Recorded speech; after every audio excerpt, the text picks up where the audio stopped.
Hi, and welcome to Module 5. This week we'll be talking about performance appraisal. But before we start, I have a few files that I'd like you to look through.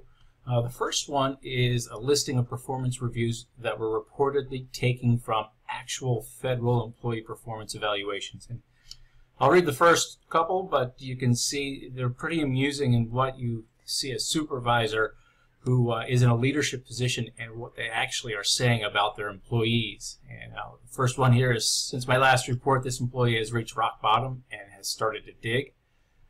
And I would not allow this employee to breathe, is another one. And in reading through those, you can get an idea of how an employee is made to feel by these performance evaluations and how important they can be. If we're talking about a performance evaluation, definition is a process that involves determining and communicating to employees how they are performing their jobs and establishing a plan for improvement. So if I asked you the question about what are the two most important aspects of being an athletic director, hopefully you'd respond by saying potentially being a leader, a visionary, or someone who manages when necessary, and one who makes human resource management a high priority.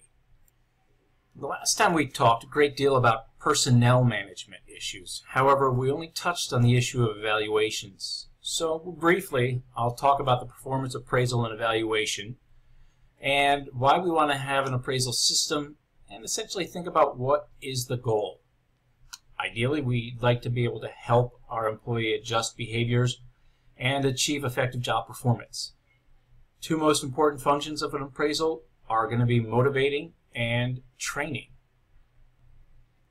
Other questions you might want to have answered: think about what forms of attitude measurement should be used, whether it be open-ended questions, a Likert scale, maybe a semantic differential scales or rank order scales, and then who should have input in the evaluation process. Another question might be what positively or adversely affects an evaluation. We have several factors listed here. Maybe not having enough examples of their performance, or allowing a bias to affect the evaluation. Maybe you have little or no trust.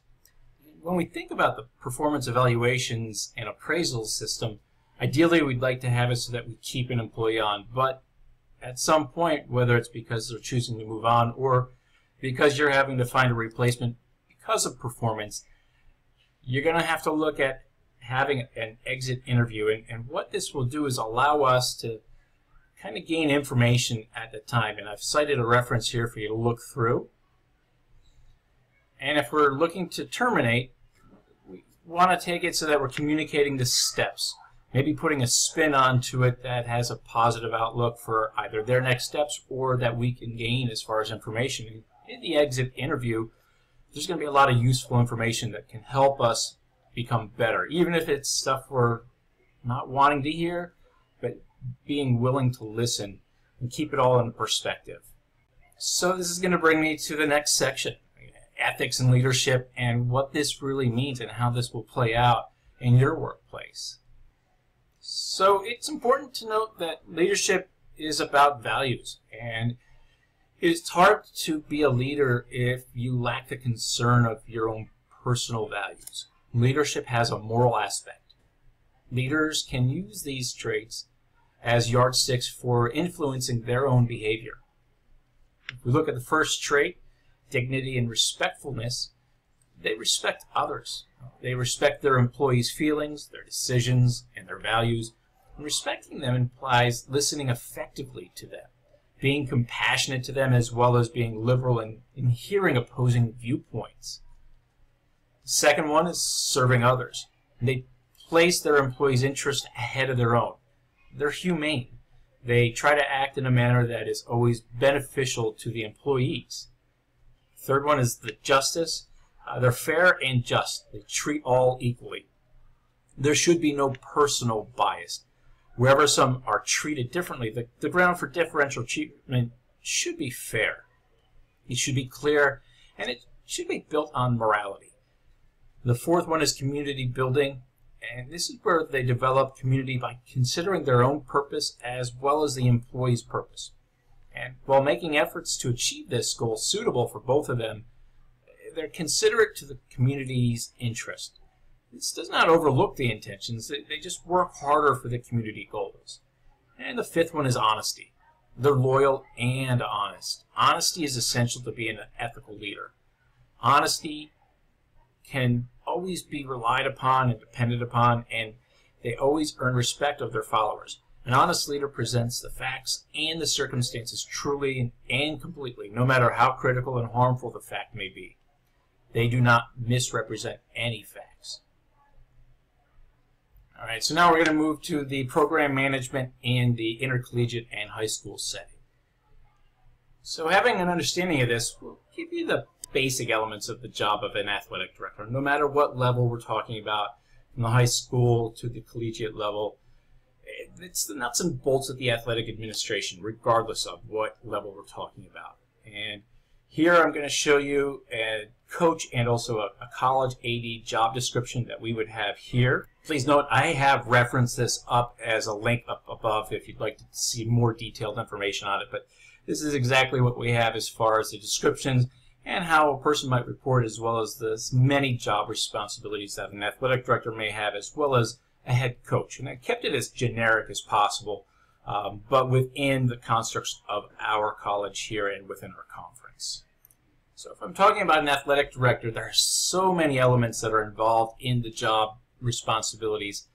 And the ones that we're going to address at a later class, you can see I have listed here with regards to fundraising, facilities, we're talking about planning, construction, or scheduling, budget, marketing, promotion, and risk management and liability, compliance, and then any other federal or NCAA regulations. We'll touch base on those throughout this class course, but I do want to make sure I reference a number of the other things that I feel are more important today before we delve into those other specifics. So if I look at the basic functions or the operations of an athletic department, particularly at any level, I want to break this down into the first parts here. And you can see here, personnel, we've talked a great deal about this, but it is so important. And we're dealing with the mentoring, the supervision, the situational leadership. It's meeting employees where they are and need you to meet them. Whether it be openings in the position, any new hires or replacements, putting mechanisms in place if necessary, communications, maybe it be setting up meetings or scheduling, evaluations and assessments, support goals, and help motivate and train our staff.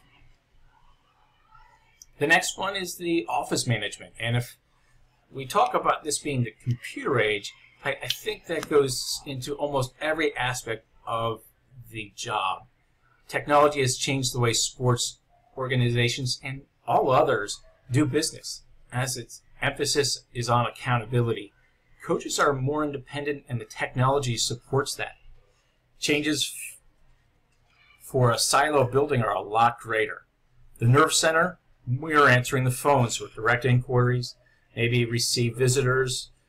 Think of it as like a triage and deciding who needs to handle this situation.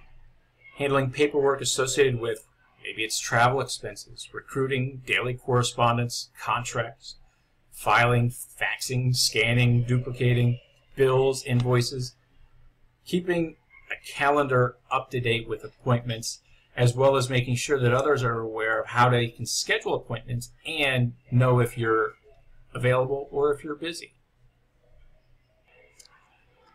The third one we have is compliance, and I've listed several ones here. We have federal, state government, NCAA, conference, college or university policies. Essentially, you're educating the coaches, the student athletes, and it's a system for checking credits, maybe evaluating, entry or eligibility lists.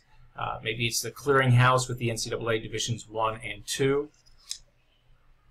And it's also educating the student athletes in a way that lets them know the policies, not just within the governing body, such as the NCAA, but also at the school and then within each program.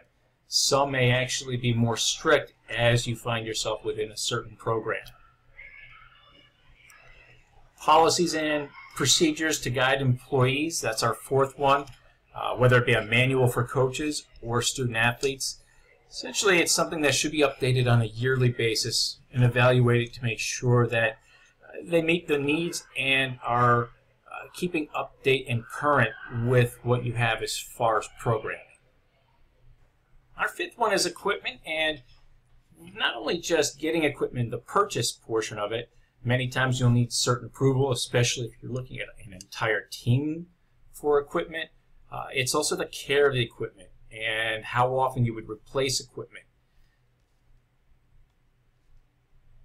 If I'm talking about some of the larger ticket items, I can give you an example here at Goucher College. Our overall budget is about $2+ million a year.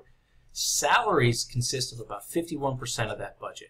Transportation, overnight lodging, that's another 30%. And our equipment supplies, just under 20%. And you can imagine that it's imperative that the athletic director be very acquainted with the policies, with the rules and regulations about what type of equipments are necessary, and then what others are just enhancements to the sport. When we're dealing with equipment and purchasing the item, because you're talking about teams, and if it's a larger team, you're looking at a big ticket item here. And those budgets typically will need to be approved by not just one, but several others because of the cost that comes with those. And you want to make sure that that equipment is taken care of in a way that makes it last longer than just maybe one season, maybe 2 or 3 or 4 or up to 5 seasons for some types of equipment that you may use. But at some point, you've got to make sure that you're putting into your budgets the ability to replace those.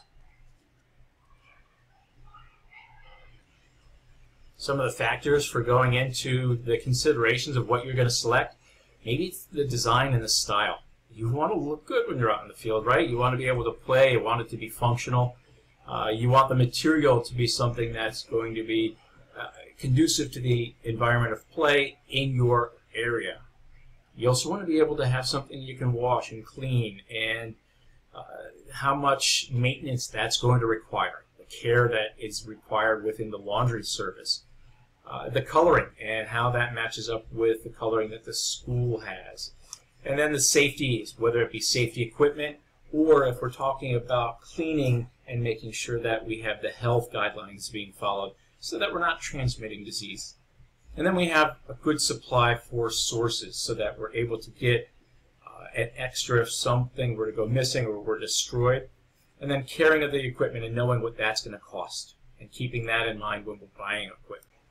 So if we're looking at the maintenance and operation of a facility, I know we are going to be talking about the planning and construction and scheduling of a facility in another class, but I want to touch base on safety audits. It should be an ongoing process where the coach needs to be sensitive and involved in that process, and listing any projects that might be able to do in the off season while the facility is not being used. Maybe it's a refurnishing or refurbishing of a facility. Maybe it's sanding floors and polishing those, or maybe it's equipment that just needs to be upgraded and done at a time when it's down. If we're looking at shutdown times, for the pool, we drain the pool and then we acid wash and scrub and power wash it and clean it back up. But we can't do that with people in the pool if we have to drain the pool. So kind of think of it that way. And then decisions of staffing and facility and the challenges of student workers. The student workers being here are only here when the school's in session, and then you have a limited staff to select from when spring break or fall breaks are around, or even the winter break and summer break. So you have to think about those as far as the operation of a facility. For our 7th point, I have the scheduling of contests, and again, I have a file up above that you can click on and get a sense of how we've scheduled our entire season for all sports teams. And at the bottom, you can see the tabs for each month and which teams above are scheduled and which contests that they would have. And you can also use this as a way of checking if you've sent and received contracts on those competitions, because it's so important to have verification, not just from your side of it, but also from the other side. So the communication about the times, where, the location are all in place so that you can schedule the correct staff and make sure that you're planning, whether it need to be bus transportation or being away for an overnight and then any meals on top of that. For our 8.1, we have transportation arrangements, and schools have a duty to provide a safe vehicle and qualified drivers when transporting. And so if you look at our conference, in the Landmark Conference, it was decided initially when we chartered the conference that all teams traveling must travel by a charter bus. There have been too many stories about student athletes coming home from a competition and being in vans and a coach being tired or an assistant coach falling asleep at the wheel and ending tragically. And so while there's too many of those to talk about at this point, and I don't want to get too specific, we have made that decision so that we have less of a chance of some of those things happening. And so making sure that you're scheduling hotels and the bus service and then the itinerary of what is going to happen from the departure time to when you arrive, where you're going to be going, and if there's any points in between meals, and then your return and when you'd anticipate on being back on campus. And then the next one we have would be our scheduling of officials or game contracts that include making sure that you have the right officials scheduled, the right number of officials. Usually there's several ways you can do this, and you'd be able to contact an official site or have a person that would be a point or head official, and they'll be able to help secure the other various assistant officials that would be there for secondary and tertiary responsibilities. Maybe you'll need security, and they'll be there for some of your larger events and staffed in that way. Other basic functions: ticket sales, advanced sales, game day sales. There might be a price difference, and then deciding what the price decisions are. Typically, you have a lot of student fees that are either waived or at a very deep discount because the students essentially are the ones that are paying for those facilities by being enrolled as a student. And knowing the market and determining what the event is and being comparable to what the location and the event might draw. Game operations, whether it be the setup or the takedown. Crowd control, whether it be getting security, table clocks, shop clocks, statistics, maybe an announcer, or even people help with directing parking. And then you might have internal communications, whether it's a form of public relations.